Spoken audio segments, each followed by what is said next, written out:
A single calibration point can anchor one location on a curve. Cannot tell you whether that curve is even straight. Multi-point calibration exists to answer a question single-point calibration structurally cannot. Does the relationship between signal and concentration actually behave the way your instrument assumes it does, across the entire range you're about to report results from? Precisely. Multi-point calibration runs 3 or more calibrators of known, different concentrations, often including a zero or blank, through the instrument, then fits a mathematical model across all of them simultaneously.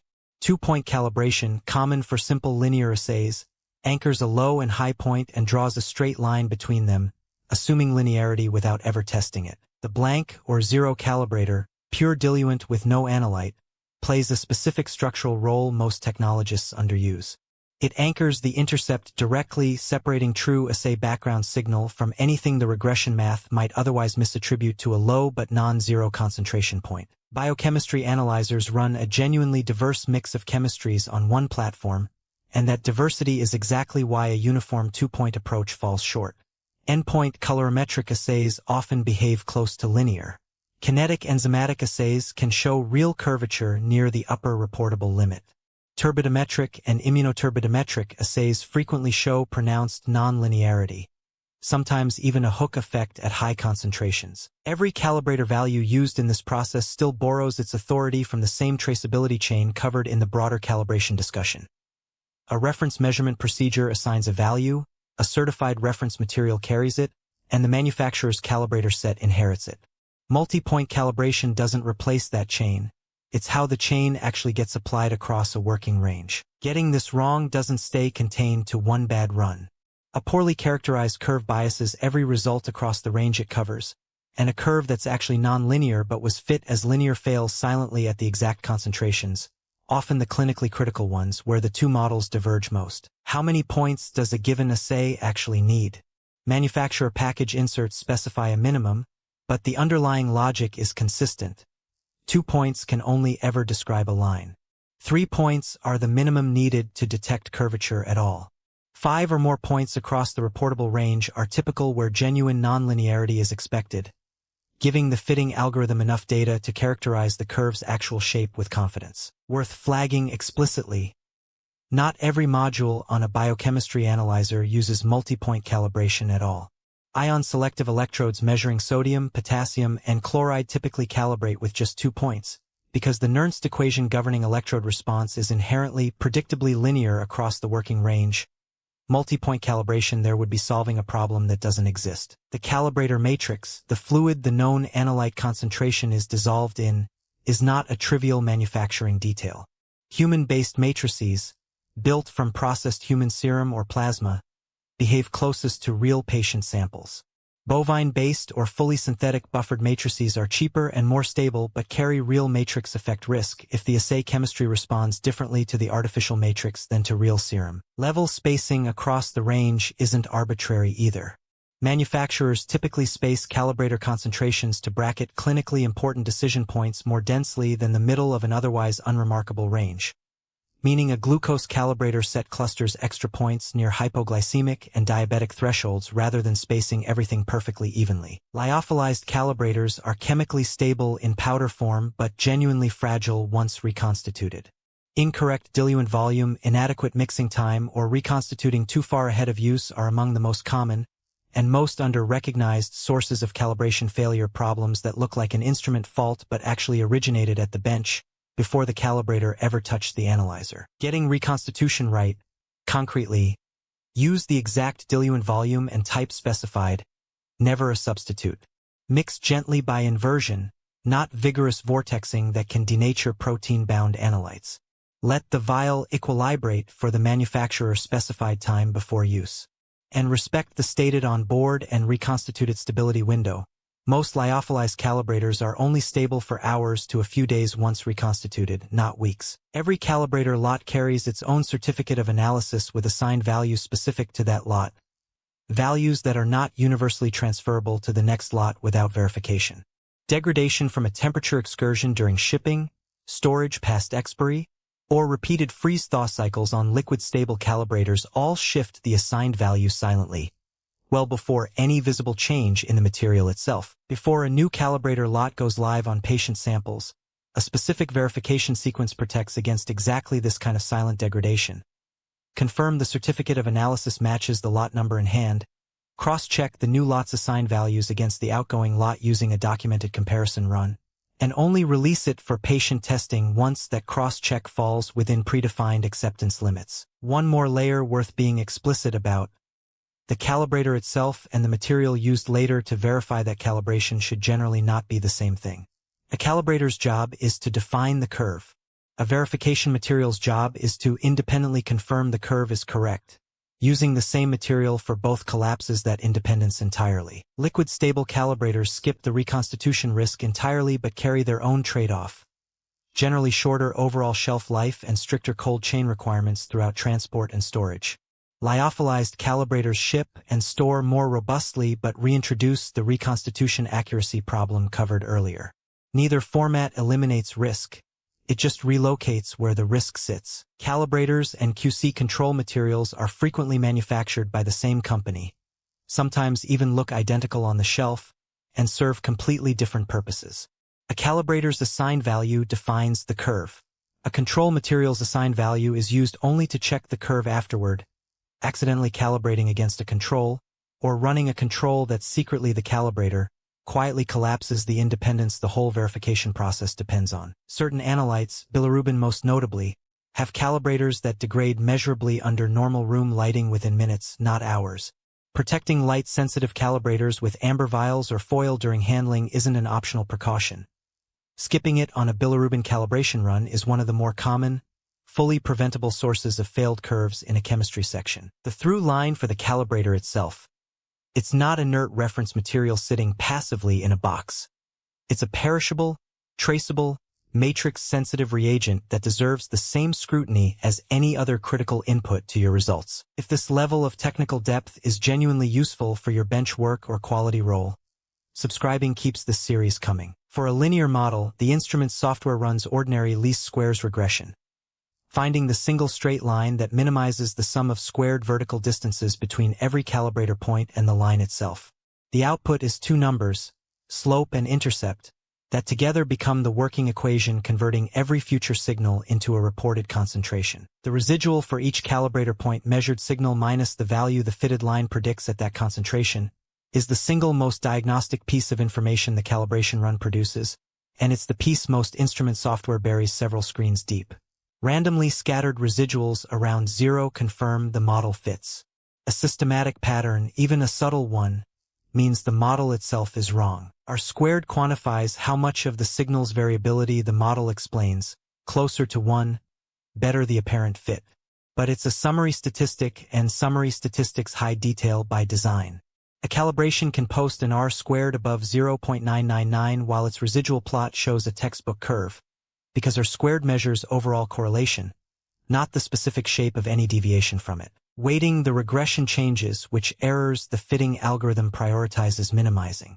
Unweighted least squares treats a 5-unit error at a high concentration identically to a 5-unit error at a low, clinically sensitive concentration. Weighted regression, commonly weighting inversely to concentration or variance, forces the fit to prioritize accuracy exactly where a small absolute error carries the largest clinical consequence. Where the true relationship genuinely isn't linear, the software switches models entirely, not just adjusts the line. Quadratic and cubic spline fits handle gentle curvature well for many kinetic and turbidimetric assays.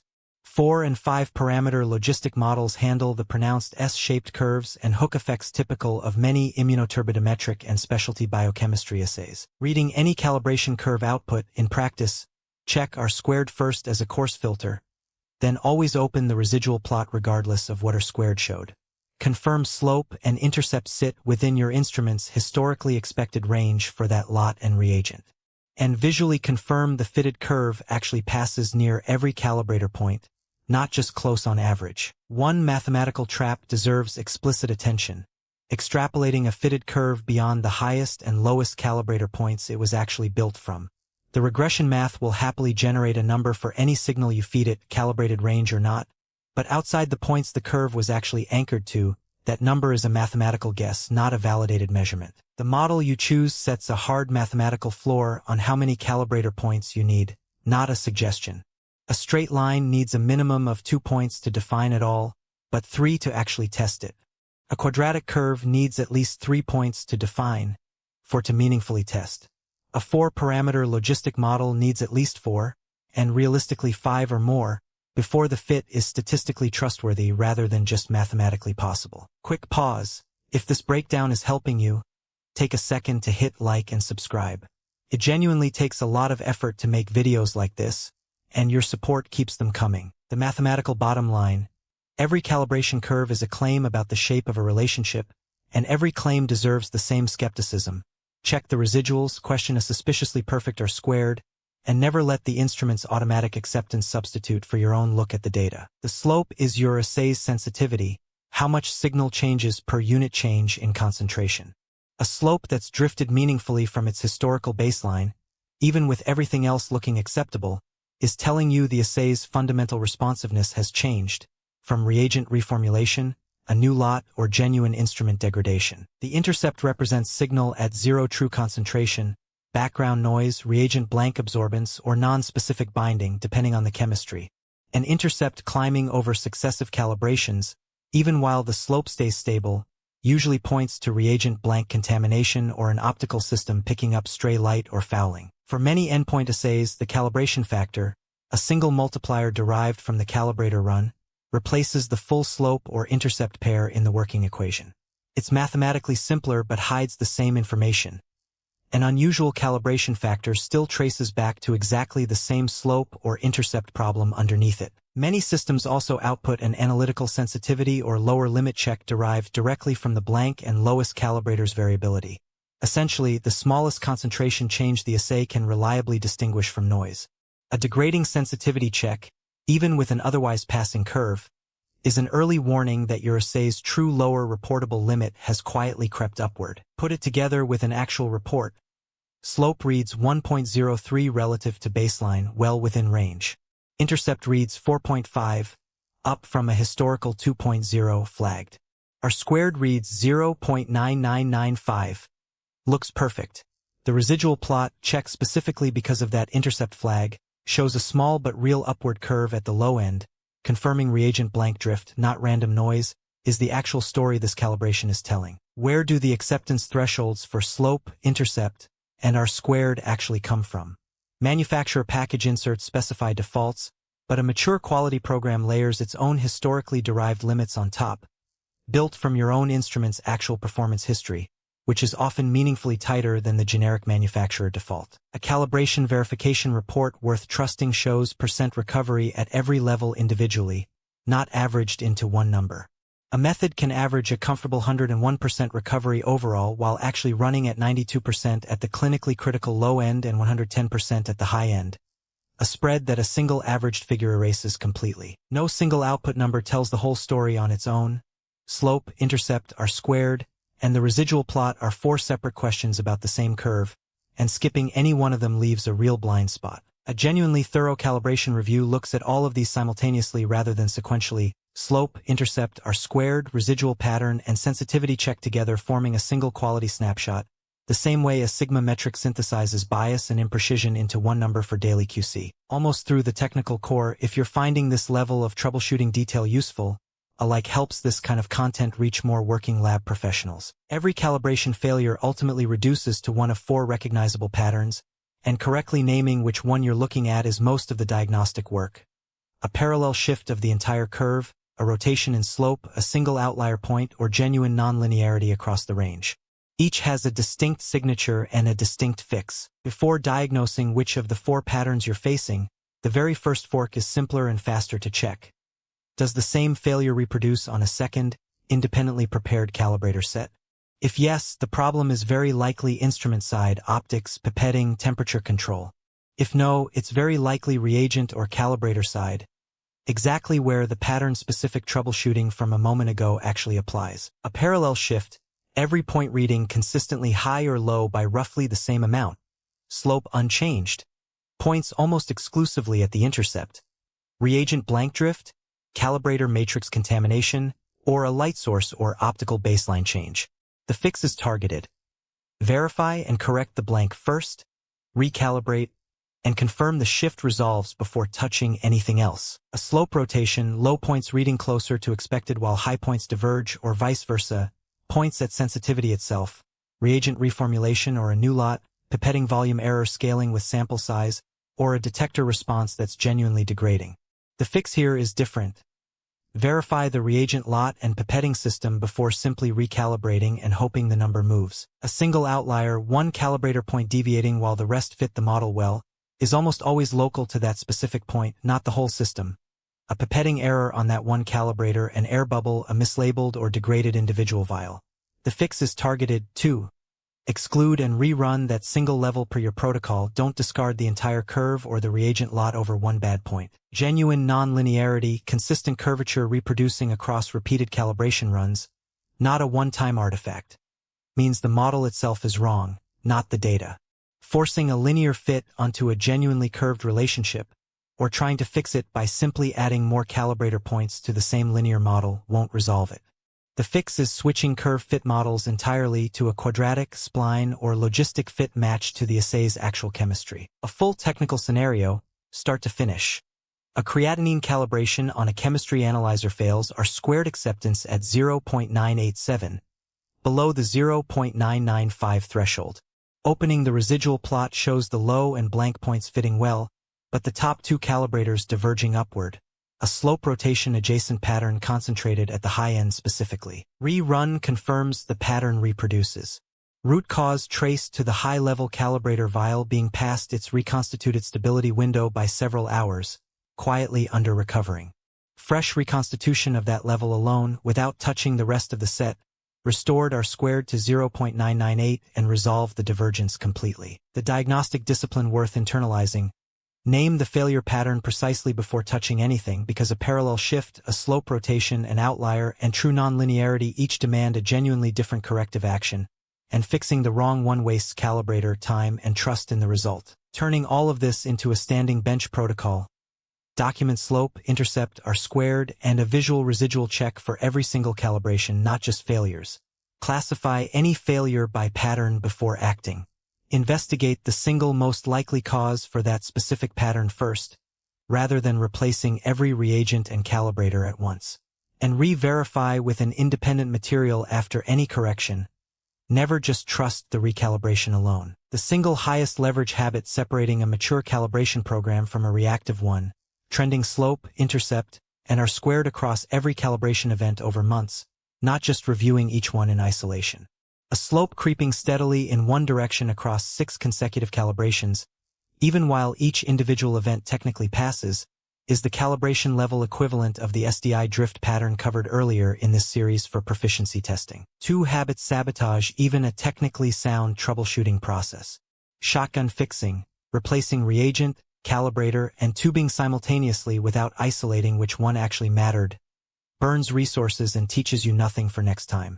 And accepting a recalibration simply because it passed, without rechecking the specific pattern that failed originally, risks papering over a problem that will resurface. Every corrected calibration failure belongs in your non-conformance record, not just a quiet rerun and move on.